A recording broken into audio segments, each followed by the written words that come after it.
இயற்கையோட மாபெரும் உருவத்தில் இறைவனை காண்றது நம்மளோட மரபு. தமிழ்நாட்டில் சிவனுக்கு பல கோயில்கள் இருந்தாலும் சிவனே வந்து அமர்ந்த மலை தென் கைலாய மலை. பல சித்தர்களும் யோகிகளும் கால் பதிச்ச இடத்துல இன்னைக்கு நம்ம கால் பதிக்க அந்த சிவனே வந்து ஒரு வாய்ப்பு கொடுத்துருக்காங்க.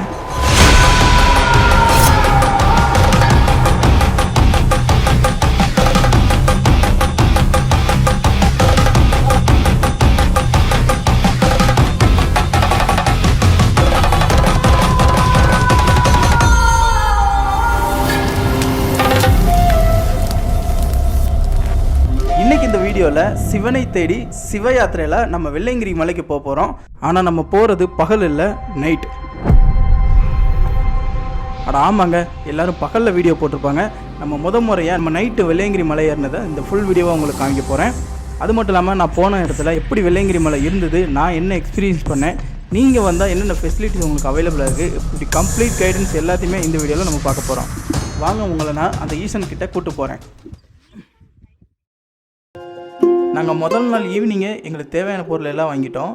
சில ஆரஞ்சு பழமோ சில திராட்சை பழமோ அதுபோக நெல்லிக்காவும் நாங்கள் வாங்கிட்டோம். அப்புறம் எங்களுக்கு மேலே சாப்பாடு இருக்குமா இல்லையான்னு தெரியல, அதனால் நாங்கள் வீட்டிலே வந்து ஒரு புளியோதரையை வந்து நாங்கள் பார்சல் கட்டிட்டோம். அப்புறமா பேக்கரியில் போய்ட்டு 2 க்ரீம் பன் வாங்கிட்டோம். எல்லாத்தையும் பேக் பண்ணிவிட்டு நாங்கள் பைக்கை ஸ்டார்ட் பண்ணிட்டோம். உண்மையிலே இந்த ரோடு வந்து ரொம்பவே டேஞ்சர். நீங்கள் வரும்போதுமே வந்து கண்டிப்பாக பார்த்து வரணும். நாங்கள் ரோட்டில் போய்கிட்டு இருக்கும்போது நாங்கள் ஏதோ பூனைன்னு நினச்சி பார்த்தா அங்கே ஏதோ வந்து ஒரு கீரி பிள்ளையே வந்து நடுவில் ரோடை கிராஸ் பண்ணிச்சு. அதனால் இந்த ரோட்டில் நீங்கள் வரும்போது கண்டிப்பாக கவனமாக வாங்க. இங்கேருந்து டீப் ஃபாரஸ்ட் ஆரம்பிக்கும். வனவிலங்குகள் அதிகமாக நடமாடக்கூடிய இந்த பகுதியில் நீங்கள் வரும்போது ரொம்பவே கவனமாகவே வரணும். ஆனால் நமக்காக ரோடு ஃபுல்லாகவே லைட் போட்டிருக்காங்க. இந்த ரோட்டில் பகலில் ரொம்பவே சூப்பராக இருக்கும், பட் நைட்டு வந்து ரொம்பவே பயங்கரமாக இருக்கும். ஸோ நீங்கள் வரும்போது கண்டிப்பாக பார்த்து வாங்க. ஃபைனலாக நாங்கள் வெள்ளையங்கிரி மலை ஏறிவாரத்துக்கு நாங்கள் பைக்கில் வந்து சேர்ந்துட்டோம். இங்கே பைக் பார்க்கிங் வந்து ஃபுல்லாகவே ஃப்ரீ தான். நீங்கள் வெளியூரில் இருந்து பைக்லேயோ இல்லை கார்லேயோ வரும்போது உங்கள் வெஹிக்கிளில் இந்த பார்க்கிங் ஸ்பேஸில் நீங்கள் பார்க் பண்ணிக்கலாம். இங்கே டோக்கன் எதுவுமே கிடையாது. ஆனால் இங்கே குரங்கு தொல்லைகள் அதிகமாக இருக்கிறதுனால எந்த பொருளையுமே வந்து பைக்கில் எதுவும் வச்சுட்டு போகாதீங்க. மற்றபடி நீங்கள் மலை மேலே ஏறி போயிட்டு வர வரைக்கும் உங்கள் வெஹிக்கிள் இங்கே சேஃப்டியாகவே இருக்கும். நாங்கள் எங்கள் பைக்கை பார்க் பண்ணிவிட்டு கோவிலுக்குள்ளே நாங்கள் போக ஆரம்பிச்சிட்டோம். இது என்னோட பல நாள் கனவு. வெள்ளையங்கிரி மலைக்கு சீக்கிரமாகவே இந்த வருஷம் நான் ஏறணும் அப்படின்னு சொல்லி சிரிச்ச முகத்தோட கோவிலுக்குள்ளே நாங்கள் போய்கிட்டு இருந்தோம். போகிற வழியில் ரைட் சைடில் பார்த்தீங்க அப்படின்னா மூங்கில் தடி விற்பனை செய்யும் இடம் அப்படின்னு சொல்லி போட்டிருப்பாங்க. இங்கே தான் வந்து மேலே போகிறதுக்கான அந்த ஸ்டிக்கை வந்து இங்கே விற்கிறாங்க. இந்த குச்சியோட விலை 30 ரூபா. உங்களுக்கு தேவையான குச்சியை நீங்கள் இங்கே வாங்கிக்கலாம். அப்படி இல்லை அப்படின்னா செக்கிங் அடுத்து அங்கே நிறைய குச்சி வந்து போயிட்டு வந்தவங்க வந்து போட்டிருப்பாங்க. அதுலேயுமே உங்களுக்கு தேவையானதை எடுத்துக்கலாம். நான் முன்னாடி இருக்கிற விநாயகரை வணங்கிட்டு நான் கோவிலுக்குள்ளே போக ஆரம்பிச்சிட்டேன். இதுதான் மலை அடிவாரத்துக்கு கீழே இருக்கிற வெள்ளையங்கிரி ஆண்டவர் திருக்கோவில். இங்கே கோவிலை சுற்றி மடம் இருக்கும். மலை ஏறிட்டு வந்தவங்க நிறைய பேர் வந்து இங்கே தூங்கிக்கிட்டு இருக்காங்க. நீங்களும் வெளியூர்லேருந்து வந்தீங்க அப்படின்னா உங்களுக்கு தூங்குறதுக்கு இங்கே ஒரு நல்ல வசதி இருக்குது. மணி 10:30 ஆகுது. நாங்கள் அப்படியே போய் செக் பண்ணுறதுக்காக போய் க்யூவில் நின்னோம். இங்கே மேலே பிளாஸ்டிக் பொருளை கொண்டு போகிறதுக்கு கம்ப்ளீட்டாக தடை பண்ணியிருக்காங்க. அதனால் நீங்கள் பிளாஸ்டிக் பொருள் கொண்டு வந்தீங்கன்னா அதை கண்டிப்பாக பேப்பரில் வச்சு கொண்டு போக சொல்லுவாங்க. அப்படி இல்லைன்னா அதை கீழே போட்டு போக சொல்லிடுவாங்க. ஈஸியாக தீப்பிடிக்கிற எந்த பொருளுமே வந்து மேலே கொண்டு போகிறதுக்கு அலோடு இல்லை. ஸோ நான் செக்கிங் முடிச்சுட்டு வெளியே போகலான்னு பார்த்தா மறுபடியும் என்னை கூப்பிட்டு கேபெல்லாம் கழட்டி செக் பண்ண சொன்னாங்க. ஏன்னா நிறைய பேர் தொப்பிக்குள்ளே வந்து பீடி சிகரெட்லாம் ஒழிச்சு வச்சு கொண்டு போகிறாங்கன்னு சொல்லி எங்களையும் செக் பண்ணாங்க. எல்லா செக்கிங்கும் முடிச்சுட்டு என்னை பத்திரமா மேலே கொண்டு போயிட்டு வா சிவனே அப்படின்னு சொல்லிட்டு கடவுளை வேண்டிக்கிட்டு நாங்கள் மேலே ஏற ஆரம்பித்தோம்.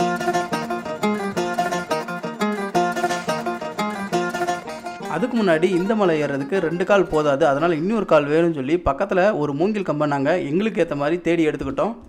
வந்து மலையில் நமக்கு தேவையான ஸ்டிக் எடுத்துகிட்டு நம்ம கிளம்ப ஸ்டார்ட் பண்ணிட்டோம்.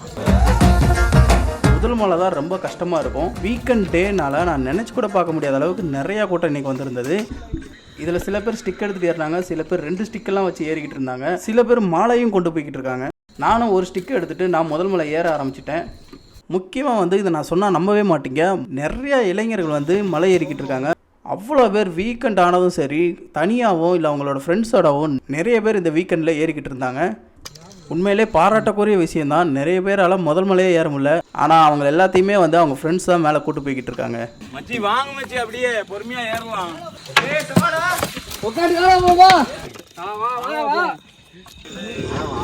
உட்காந்தா உட்காரணும் தோணிட்டே இருக்குடா. இதுக்கு மேலே பொறுமையாக பண்ணா இப்படி நிறைய பேரை வந்து அவங்க ஃப்ரெண்ட்ஸ் தான் மேலே கூட்டு போய்கிட்டு இருந்தாங்க. நிறைய பேர் வந்து எனக்கு ஸ்டிக்கெல்லாம் தேவையில்லை, நான் வெறுங்காலே நடப்பேன்னு சொல்லி போயிட்டு இருப்பாங்க. அப்படிலாம் இருக்காதிங்க, என்னாலும் சரி ஒரு ஸ்டிக் எடுத்துக்கோங்க. ஏன்னா முதல் மலை ரொம்ப செங்குத்தாக இருக்கும், அதனால் ஸ்டிக் இல்லைன்னா அவங்களால ஏறுறது ரொம்பவே கஷ்டம். ஷூ போட்டு போகலாமா செருப்பு போட்டு போகலாமான்னு கேட்பாங்க. நம்ம ஏறுற மலை வந்து சிவன் மலைனால நம்ம வந்து அவங்கவுங்க சாய்ஸு. ஆனால் நம்ம வந்து எப்பவுமே செருப்பும் போகிறதில்ல ஷூவும் போகிறதில்ல, நம்ம வெறுங்காலே தான் ஏற போகிறோம். மணி 11 ஆயிடுச்சு. நம்ம மலையில் பாதி மலையில் நிற்கிறோம். இன்னும் சில பேர் வந்து மோட்டிவேஷனல் சாங் கேட்டு ஏறிக்கிட்டு இருந்தாங்க.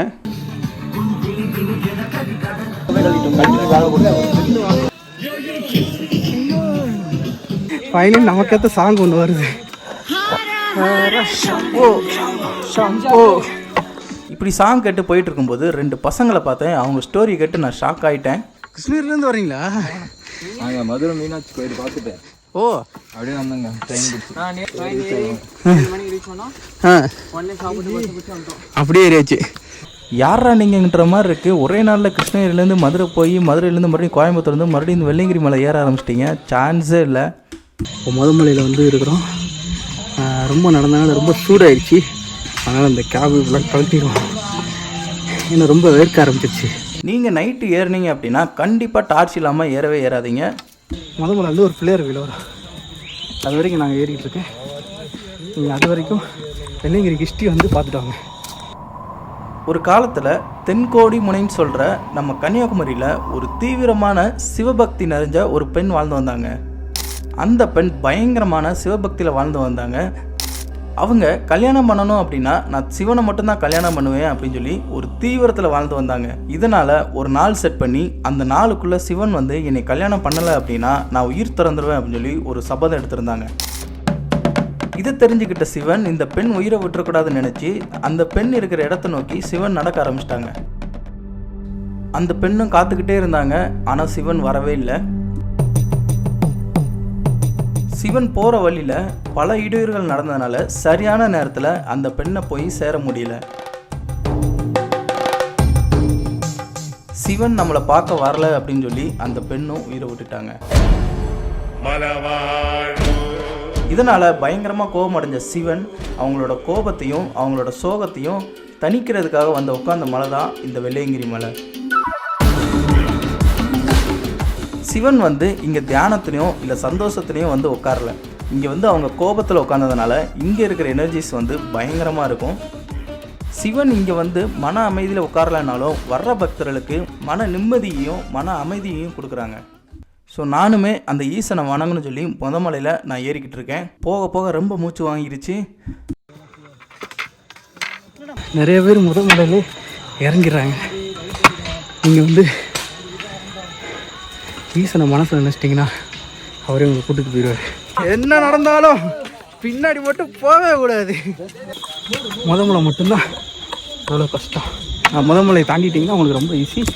நிறைய பேர் வந்துட்டு திருப்பி போயிடுறாங்க. நீங்கள் என்னன்னாலும் சரி திருப்பி போயிடாதீங்க. போக போக என்னோட கூட வந்தவங்களாம் வந்து ரொம்பவே சோர்வடைஞ்சிட்டாங்க. நிறைய பேர் என்னால் சத்தியமாக முடியலன்னு சொல்லி நின்றுட்டாங்க. இன்னும் சில பேர் அவங்க உடம்ப வந்து எந்த அளவுக்கு வச்சுருக்காங்கன்னு சொல்லி அவங்களே சொல்லி புலம்ப ஆரம்பிச்சிட்டாங்க.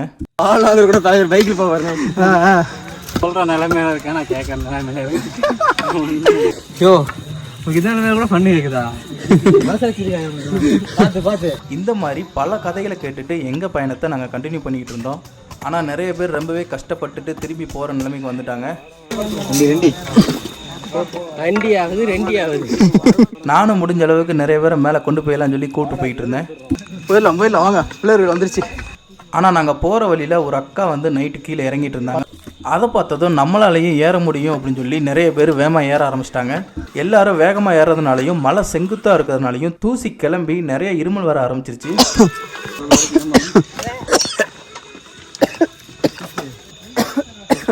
ஒரு வழியாக மலை வந்துட்டோம். உங்களுக்காக கணபதி தர்ஷன்.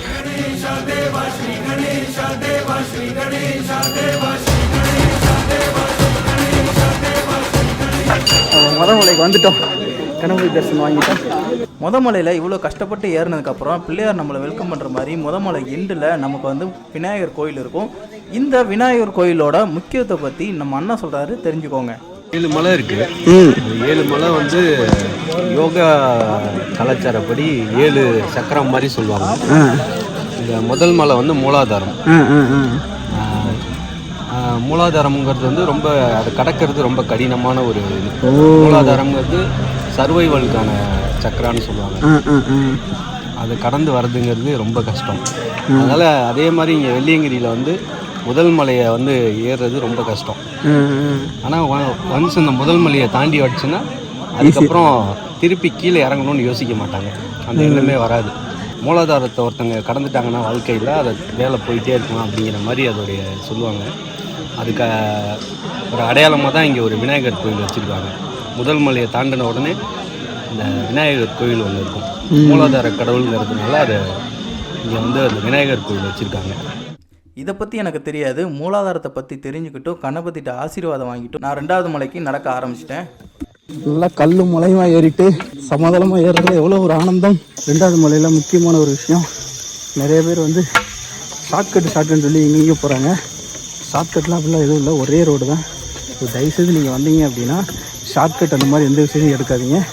ஸோ எப்போயுமே ஷார்ட்கட் வழியாக போகாமல் எல்லோரும் என்ன பாதையில் போகிறாங்களோ அதே பாதையில் நீங்களும் போங்க. எவ்வளவு தான் ரூல்ஸை போட்டு எதை போட்டு செக் பண்ணாலும் சில பேர் உட்காந்து தம் அடிச்சுட்டு இருக்காங்க. தயவுசெய்து நீங்களாம் வந்தீங்கன்னா ஒரு நாள் மட்டும் அதெல்லாம் நிப்பாட்டிடுங்க. உண்மையிலே வந்து மன வேதனைக்குரிய ஒரு விஷயம் வந்து இங்கே மலை சிவன் கோயில்னு சொல்லி இங்கே மலை மேலே வந்து எல்லாம் தம் அடிச்சுக்கிட்டு இருக்கிறத பார்க்கும்போது ரொம்பவே கஷ்டமாக இருக்குது. நீங்கள் சிகரெட் அடிச்சுட்டு ஏதோ சின்னதாக ஒரு கங்கை போட்டாலுமே வந்து மலை ஃபுல்லாகவே தீப்பிடிச்சிரும். ஏன்னா போகிற வழியில் காஞ்ச இலை நிறைய விழுந்திருக்கிறதுனால ஈஸியாக தீப்பிடிக்கிறதுக்கு நிறைய வாய்ப்பு இருக்குது. நீங்கள் வந்தீங்க அப்படின்னா ஒரு நாளைக்கு மட்டும் உங்கள் பீடி சிகரெட்டு அந்த மாதிரி எல்லாத்தையுமே வந்து கம்ப்ளீட்டாக அவாய்ட் பண்ணிடுங்க. இது கொஞ்சம் பாதம் கரடு முரடாக தான் இருக்குது. கொட்டை மலை மட்டும் இல்லை, எல்லாமே கரடு முரடாக தான் இருக்குது. என்னடா பாதை இவ்வளோ கரடுமுரடாக இருக்குன்னு சொல்லி பார்த்தா நமக்கு முன்னாடி ஒரு சின்ன குழந்தைய அவங்க அப்பா மலை மேலே கூட்டு போய்கிட்டு இருந்தாங்க. அதை பார்க்கும்போது ரொம்பவே சந்தோஷமாக இருந்தது. நீங்களும் உங்கள் வீட்டில் பெண் குழந்தை இருந்தாங்க அப்படின்னா சின்ன வயசுலேயே வந்து மேலே கூட்டு போயிட்டு வந்துடுங்க. என்னென்னா நிறைய பேர் அவசர அவசரமாக போகணுன்னு சொல்லி போய்கிட்டு இருக்காங்க. என்ன இருந்தாலும் சரி பரவாயில்ல, பொறுமையாக போயிட்டு பொறுமையாக வாங்க. முடியல அப்படின்னா பேசாமல் உட்காந்து ரெஸ்ட் எடுங்க. மணி 12:20 ஆகுது. கொஞ்சம் டயர்டானதுனால நிறைய பேர் உட்காந்துருந்தாங்க. நானுமே வந்து உட்காந்து கொஞ்சம் ரெஸ்ட் எடுத்துகிட்டு தண்ணி குடிச்சிட்டு போகலான்னு உட்காந்துட்டேன். நீங்கள் வரும்போது கண்டிப்பாக ஒரு பாட்டில் தண்ணி எடுத்துகிட்டு வந்து 2வது மலை வரைக்குமே வந்து அந்த தண்ணியை யூஸ் பண்ணிக்கோங்க. உங்களுக்கு 2வது மலையில் மறுபடியும் தண்ணியை ஃபில் பண்ணுறதுக்கு ஒரு ஆப்ஷன் இருக்கும். கொஞ்சம் நேரம் ரெஸ்ட் எடுத்துகிட்டு மறுபடியும் 2வது மலை ஏற ஆரம்பிச்சிட்டேன். பார்த்தா அடுத்த 2 ஸ்டெப்லேயே வந்து 2வது மலை ரீச் ஆயிடுச்சு. ஏன்னா அது பக்கத்தில் வந்து நான் ரெஸ்ட் எடுத்துகிட்டு இருந்திருக்கேன். நீங்கள் போயிட்டு இருக்கும்போது வழுக்குப்பாறைன்னு சொல்லி ஒன்று வரும். வழுக்குப்பாறைக்கு வந்துட்டீங்க அப்படின்னா நீங்கள் 2வது மலைக்கு வந்துட்டீங்கன்னு சொல்லி அர்த்தம். வழுக்குப்பாறைன்னா ஒன்றும் இல்லைங்க, இங்கே சில ஸ்டெப்ஸ் இருக்கும். அந்த ஸ்டெப்ஸை விட்டு நீங்கள் ஒரு கால் எடுத்து வச்சிங்கனாலும் வலிக்கு கீழே விழுந்துருவீங்க. அந்தளவுக்கு க்ரிப்பே இல்லாமல் இருக்கும். ஸோ ஸ்டெப்ஸை விட்டு நகர்ந்து போகாமல் கரெக்டாக ஸ்டெப்ஸில் ஏறி வந்தீங்கன்னா உங்களால் ஈஸியாக அந்த வழுக்குப்பாறையை கிராஸ் பண்ண முடியும். டயர்டாகிடுச்சு, அதனால் உட்காந்துட்டோம். கொஞ்சம் நேரம் ரெஸ்ட் எடுத்துகிட்டு போகலான்ட்டு. கொஞ்ச நேரம் உட்காந்து ரெஸ்ட் எடுக்கலாம்னு சொல்லி உட்காந்து பார்த்துட்டு இருக்கிறப்ப சில பேர் வந்து கொம்பெல்லாம் வச்சு நடந்து போய்கிட்டு இருந்தாங்க. அதை பார்க்கும்போதே செம்ம ஜாலியாக இருந்தது. நானும் அந்த கொம்பை பார்த்து ரசிச்சுட்டு என்னோடய பயணத்தை மறுபடியும் ஆரம்பிச்சிட்டேன்.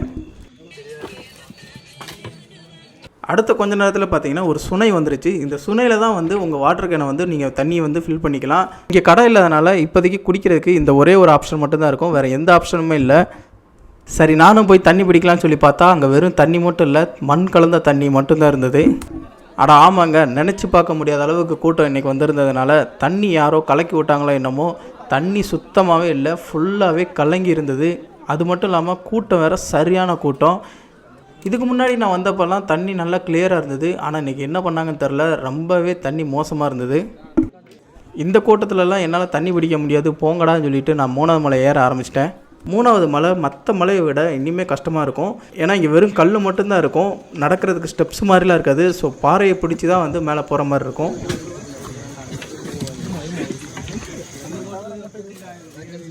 இவ்வளோ கஷ்டமான பாதையிலே வந்து ஒருத்தர் வந்து பக்தியில் வந்து திரிசூலத்தை வந்து மேலே கொண்டு போய்கிட்டு இருந்தாங்க. அதை பார்க்கும்போது ரொம்ப சந்தோஷமாக இருந்தது. ஏன்னா இங்கே வெறும் கம்பு வச்சு ஏறதே கஷ்டம், அதில் திரிசூலத்தையும் வச்சுட்டு ஏறுறாங்க. ஒரு வழியாக பல கல் மேடை தாண்டி பாம்பாட்டி சித்தர் கோயிலுக்கு நாங்கள் வந்துட்டேன். ஸோ 2வது மலையில் உங்களுக்காக பாம்பாட்டி சித்தர் தர்ஷன்.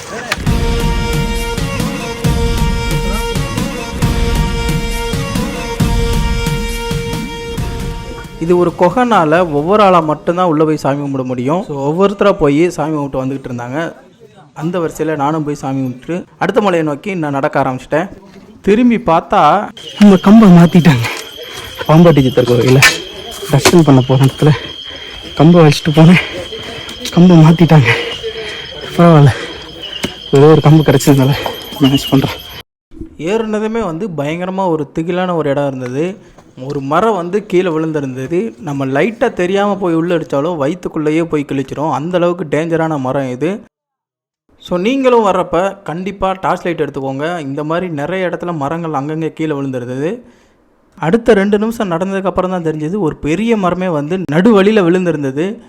ஒன்று அதை குனிஞ்சு தான் போக முடியும், இல்லை அதை தாண்டி தான் போக முடியும். அந்தளவுக்கு வழியை மறைச்சி கீழே விழுந்திருந்தது. ஸோ நீங்கள் வர்றப்ப கண்டிப்பாக கவனமாக பார்த்து வாங்க. நானும் குனிஞ்சு கஷ்டப்பட்டு எப்படியோ மரத்தை கிராஸ் பண்ணி நடக்க ஆரம்பிச்சிட்டேன். சரி, ஒரு மரம் தான் சொல்லி பார்த்தா போகிற வழியில் பல இடத்துல பல மரம் கீழே விழுந்து கிடந்தது. நிறையா மரம் விழுந்து கிடக்கு. சரி, இதுக்கு மேலே வந்து கண்டிப்பாக லைட்டு தேவைப்படும் சொல்லி என்கிட்ட இருக்கிற இன்னொரு டார்ச் லைட்டை வந்து ஆன் பண்ண ஆரம்பித்து நான் நடக்க ஆரம்பிச்சிட்டேன். நடந்து போய்கிட்டு இருக்கும்போது பின்னாடி திரும்பி பார்த்தா கூட்டமும் வந்து குறைஞ்சிருச்சு. கூட்டம் ரொம்ப நாளில் கம்மியாயிடுச்சு. அடா ஆமாங்க, எல்லாருமே வந்து 1வது மலை 2வது மலை தாண்டிட்டு சில பேர் கீழே இறங்கிட்டாங்களோ என்னமோ, இல்லை சில பேர் வந்து தூங்கிட்டாங்களோ என்னமோ. நான் போக போக தனியாக தான் போய்கிட்டு இருந்த மாதிரி இருந்தது. ஆனால் இந்த மலை அவ்வளோ ஈஸி ஒன்றும் கிடையாது. ஸோ அதனால் நீங்கள் வயசாகிறதுக்குள்ளே இப்போவே ஏறிடுங்க. மணி 1:50 ஆகுது. ரொம்ப முடியலன்னு சொல்லி நான் ஒரு இடத்துல உட்காந்துட்டு ரெஸ்ட் எடுக்க ஆரம்பிச்சிட்டேன். ரெஸ்ட் எடுக்கிறது மட்டும் இல்லாமல் நான் வாங்கிட்டு வந்த ஆரஞ்சு பழத்தை எடுத்துகிட்டு சாப்பிட ஆரம்பிச்சிட்டேன். ஏன்னா இந்த மாதிரி நேரத்தில் உடம்பு ரொம்ப டீஹைட்ரேட் ஆகிறதுனால ஆரஞ்சு பழம் சாப்பிட்டா ரொம்ப சுறுசுறுப்பாக இருக்கும். சாப்பிட்டு முடித்ததும் மறுபடியும் என்னோடய பயணத்தை நான் ஆரம்பிச்சிட்டேன். ஆரஞ்சு பழத்தை சாப்பிட்டுட்டு 4வது மலையை நோக்கி போயிட்டுருக்கோம். கொஞ்சம் ரோடு கொஞ்சம் ஃப்ளாட்டாக தான் இருக்குது. ராட்சத மரங்கள்னு சொல்லுவாங்க பார்த்தீங்களா, அது எல்லாமே வந்து நீங்கள் இங்கே பார்க்கலாம். இந்த மலை ஒன்றும் அவ்வளோ சுலபம் இல்லை. 1வது மலையும் 2வது மலையை விட இந்த மலை ரொம்பவே கஷ்டமாக இருந்தது. அடுத்த கொஞ்ச நேரத்துலேயே வந்து 2வது சுனை வந்துருச்சு. இந்த 2வது சுனையில் அடுத்த 6 மலைக்கு தேவையான தண்ணீரை வந்து நம்ம இங்கே சேர்த்து வச்சுக்கலாம் அப்படின்னு சொல்லி தான் போனோம். ஆனால் நான் நினச்சதை விட அங்கே கூட்டம் பயங்கரமாக இருந்தது. இந்த சுனைக்கு பேர் கைதட்டி சுனைன்னு சொல்லுவாங்க. இந்த இடத்துல வந்து நீங்கள் கைதட்டினீங்கனாலே உள்ளேருந்து தண்ணி வரும்னு சொல்லுவாங்க. ஆனால் இங்கே நாங்கள் வர்ற நேரத்தில் தண்ணி தானாகவே வந்துகிட்டு இருந்தது. ஆனால் சரியான கூட்டமாக இருந்தது, எங்களால் தண்ணி கூட பிடிக்க முடியல. அங்கே நின்றுட்டு இருந்த என்னோட நண்பர்கிட்ட கேட்டேன் எவ்வளோ நேரம் ஆச்சு அப்படின்னு சொல்லி. அவர் வந்து 30 minutes ஃபார் வாட்டரா, கடந்த 30 நிமிஷமாக இந்த தண்ணிக்காக வெயிட் பண்ணிட்டு இருந்தோம் அப்படின்னு சொன்னதை கேட்டதும் எனக்கு இந்த தண்ணி பிடிக்கிறதுக்கு மனசே வரல. சென்னையில் ஒரு குடம் தண்ணிக்கு எவ்வளோ கஷ்டப்பட வச்சுருவாங்களே, மாதிரி நீ ஒரு பாட்டில் தண்ணிக்கு நம்மளால் ரொம்ப கஷ்டப்பட்டோம். ஒஸ்ட்டுடாடி. அது ஏன் இவ்வளோ தண்ணி கம்மியாக வருதா, இல்லை கூட்டம் அதிகமாக இருந்துச்சான்னு தெரில. அந்த செட்டப்பு கரெக்டாக இல்லை. அது அந்த பாதி மூங்கில் வெட்டி வைப்பாங்க தெரியுமா? ஆமாம் ஆமாம், அப்படி வச்சா தான் கரெக்டாக வரும். இப்போ டியூப் போட்டுருவாங்கண்ணே. இப்போ டியூப் இருக்காங்க, டியூப்லேயே தண்ணி வருது. இதுக்கு முன்னாடி சுனையில் எல்லாமே வந்து மூங்கில் கம்பை வச்சு அது வழியாக தான் தண்ணி வரும். இப்போ வந்து டியூப் போட்டிருக்காங்க. அந்த டியூப்லேயுமே வந்து சரியாக தண்ணி வரல. தண்ணி பிடிக்கலான்னு போனாங்க, செம்ம கூட்டம், தண்ணி வரவே இல்லை. அதனால் போங்கடா நீங்களும் உங்கள் தண்ணின்னு சொல்லி நாங்கள் அடுத்த மலைக்கு ஸ்டார்ட் பண்ணிட்டோம். அப்படியே ஒரு 2 ஸ்டெப்பு மேலே எந்திரிச்சு நடந்து போய் பார்த்தா முன்னாடியே வந்து ஒரு டியூப்லேருந்து தண்ணி பயங்கரமாக வந்துட்டு இருந்துச்சு. ஆஹா, நல்ல வேளை தண்ணி கிடச்சின்னு சொல்லி நாங்கள் மறுபடியும் இங்கே தண்ணியை பிடிக்க ஆரம்பிச்சிட்டேன். பிடிச்சதுக்கப்புறம் கொஞ்சம் தூரம் தள்ளி போனதுக்கப்புறம் தான் தெரிஞ்சுது நாங்கள் 3வது மலையிலேருந்து 4வது மலைக்கு போய்கிட்டு இருக்கோன்னு. இந்த 3வது மலையிலேருந்து 4வது மலையில் தான் வந்து ரொம்பவே வந்து கஷ்டமாக இருக்கும். ப்ராப்பர் வழியெல்லாம் இருக்காது. இந்த வழி ரொம்பவே கஷ்டமாக இருக்கிறதுனால சிவன்ட்டே வந்து வேண்ட ஆரம்பிச்சிட்டாங்க. ஆண்டவருக்கு ஏத்தி விடப்பா, தூக்கி விடப்பா, எழுந்து விடப்பா, தூக்கி விடப்பா. ஷம்போ. போகிற வழியிலே பார்த்தீங்க அப்படின்னா நிறைய பேர் சைடில் தூங்கிக்கிட்டு வர இருந்தாங்க. மலை மேலே தூங்குறதுக்கு இதை விட வேறு எந்த ஆப்ஷனுமே கிடையாது. ஸோ நீங்கள் வந்தீங்கன்னா அதுக்கேற்ற மாதிரி பிளான் பண்ணிக்கோங்க. அதை தாண்டி ஃபைனலாக நாங்கள் 4வது மலையை டச் பண்ணிட்டோம். 4வது மலையிலேருந்து பார்த்தோம் அப்படின்னா அந்த வியூவே வந்து பயங்கரமாக இருந்தது. நைட்டில் என்னால் கேப்சர் பண்ண முடியல. ஆனால் நீங்கள் அதை நேரில் இருந்தால் தான் அந்த அழகை வந்து உங்களால் ரசிக்க முடியும். அது மட்டும் இல்லாமல் இவ்வளோ நேரம் வந்து நடந்ததுனால உடம்பு பயங்கரமாக சூடாயிருக்கும். இப்போ நீங்கள் 4வது மலை வந்தீங்க அப்படின்னா உங்கள் உடம்பே வந்து செம்ம ஜில்லுன்னு ஆயிரும். ஏன்னா அங்கே பயங்கரமான குளிர்காற்று வீசும். செம்ம காற்று. வாங்கிட்டு வந்த கிரீமன் 2ஐயும் வந்து நான் இங்கேயே உட்காந்து சாப்பிட ஆரம்பிச்சிட்டேன். சாப்பிட்டு முடித்ததும் செம்மையாக குளிர் காற்றை ரசிச்சுட்டு அடுத்த மலைக்கு வந்து ஏறதுக்கு ஸ்டார்ட் பண்ணிட்டேன். இப்போ 4வது மலையிலேருந்து 5வது மலைக்கு போகிறோம். இந்த 4வது மலையில் மட்டும்தான் வந்து உங்களுக்கு வந்து பாதை சமதளமாக இருக்கும். ஸோ இதை வந்து நீங்கள் என்ஜாய் பண்ணிட்டு போகலாம். போகிற வழியில் சின்ன சின்ன பாறைகள்லாம் வரும். நானும் சிரிச்ச முகத்தோடு போய்கிட்டு இருந்தேன். ஆனால் அந்த சமதளை பார்த்தா சீக்கிரமே முடிஞ்சிச்சு. மறுபடியும் செங்குத்தாக ஏற ஆரம்பிச்சிருச்சு. இது ரொம்ப ஏற்றமாக இருக்குது. போக போக பயங்கரமாக குளிர ஆரம்பிச்சிருச்சு. அதனால் நான் கேப்பை போட்டுக்கிட்டேன். கேப்பை போட்டுட்டு அப்படியே எந்திரிச்சு பார்த்தா ஒரு பயங்கரமான வியூ எனக்கு தெரிஞ்சது. அது சான்ஸே இல்லை. நீங்கள் வந்தால் மட்டும்தான் அதை பார்க்க முடியும். உண்மையிலே அந்த நைட்டில் இந்த உலகமே பயங்கரமாக தெரியும். வியூ பார்த்துட்டு போயிட்டு இருக்கும்போது நம்ம கூட வந்த அண்ணன் இந்த மலை ஏறினா என்ன நடக்கும் அப்படின்னு சொல்லி சொன்னார். எவ்வளவோ கஷ்டத்தை பார்த்துக்கிட்டு தான் வரணும். ஆமாம், இதில் ஏறி இறங்கும் போது தன்னறியாமல் ஒரு தைரியம். உண்மையிலே அண்ணா சொன்ன மாதிரி நீங்கள் ஒரு இடம் மலை ஏறி வந்துட்டீங்க அப்படின்னா உங்களுக்கு நல்ல மன தைரியம் வரும். எதையுமே நம்ம வாழ்க்கையில் சமாளிச்சிடலாம் அப்படின்னு சொல்லி ஒரு விஷயம் நமக்கு கிடைக்கும். இன்னைக்கு தேதி 18, கரெக்டாக 4 நாளைக்கு முன்னாடி தான் ஓப்பன் பண்ணியிருக்காங்க. 14ஆம் தேதி தான் பப்ளிக் ஓப்பனு. அதுக்குள்ளேயும் கூட்டத்தை பார்த்தீங்களா 4 நாளில். ஆமாங்க, சொன்ன மாதிரி கரெக்டாக 4 நாள்லேயே பயங்கரமான கூட்டம் ஏற ஆரம்பிச்சிருச்சு. அதை ஒன்று பெருசாக தெரியுதா? ஆமாம், அது 6. அது மேலே ஏறினாலே நமக்கு தெரிஞ்சிடும். கோயில் 7வது மலை தெரிஞ்சிடும். நடந்து வந்ததில் எது 5வது மலை எது 6வது மலைன்னு தெரியல. திடீர்னு திரும்பி பார்த்தா அந்த ஈசன் எனக்கு காட்சி கொடுக்க ஆரம்பிச்சிட்டாங்க.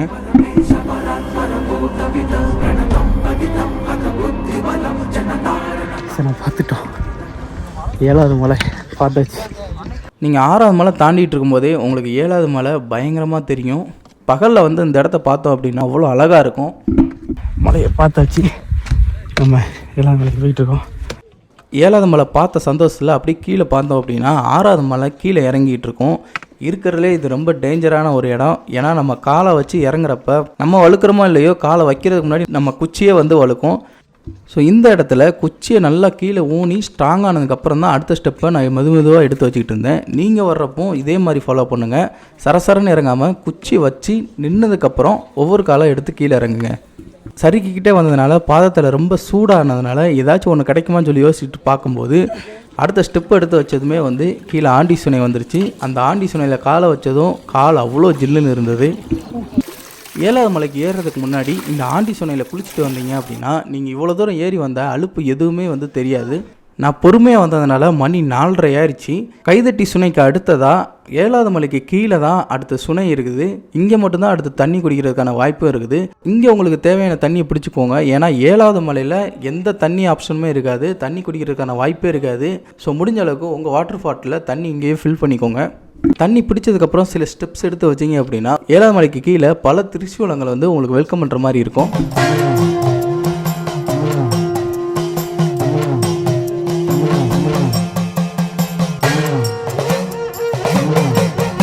அதுக்கப்புறம் கொஞ்சம் தூரம் நீங்கள் மேலே போனீங்க அப்படின்னா அங்கே ஒரு விநாயகர் கோயில் இருக்கும். நைட் டைமில் நமக்கு விநாயகர் பயங்கரமாக காட்சி தந்தார். இங்கே சில பேர் தோப்பு கரணம்லாம் போட்டு சாமி கும்பிட்டுட்டு இருந்தாங்க. சாமி கும்பிட்டதுக்கப்புறம் அப்படியே மேலே 2 ஸ்டெப் எடுத்து வச்சோம் அப்படின்னா செம்ம குளிர். இதில் சில பேர் ஓடிக்கிட்டு இருந்தாங்க. ஏன்னா பயங்கரமாக குளிர ஆரம்பிச்சிருச்சு. 7வது மலையில் நினச்சி கூட பார்க்க முடியாது, அந்தளவு குளிராக இருக்கும். இனி ஒன்று நாங்கள் காலையில் 4:30 இருக்கிறதுனால செம்ம குளிராக இருந்தது. நம்ம 6 மலையும் தாண்டிட்டு 7வது மலை ஈஸியாக இருக்கும்னு நினச்சி வந்தீங்கன்னா அப்படி தான் இருக்காது. இருக்கிறதுலே ரொம்ப கஷ்டமான மலை 7வது மலை. பாதையெல்லாம் எதுவுமே கிடையாது, ரொம்பவே செங்குத்தாக இருக்கும். இங்கே பார்த்தீங்கன்னா நம்ம கீழே பார்த்தோம்ல ஒரு சின்ன குழந்தை ஏறிக்கிட்டு இருந்தாங்கன்னு, அவங்க 7வது மலைக்கே வந்துட்டாங்க. உண்மையிலே ரொம்ப சந்தோஷம். நிறைய பேர் 2வது மலையிலே திரும்பி போயிட்டாங்க. ஆனால் ஒரு குழந்தை 7வது மலைக்கு வந்தது பார்த்தது ரொம்பவே சந்தோஷமாகிடுச்சு. அந்த சந்தோஷத்தில் நானுமே 7வது மலை ரீச் ஆகிட்டேன். சிவா சம்பு, ஈசன் இருக்கிற இடத்துக்கு நானும் சேர்ந்துட்டேன். சரி, ஈசனை பார்க்க போகலான்னு சொல்லி திரும்பி பார்த்தா அப்படின்னா பின்னாடி பயங்கரமாக சன்ரைஸ் வர ஆரம்பிச்சிருச்சு. ஸோ உங்களுக்காக அந்த சன்ரைஸ் வியூ.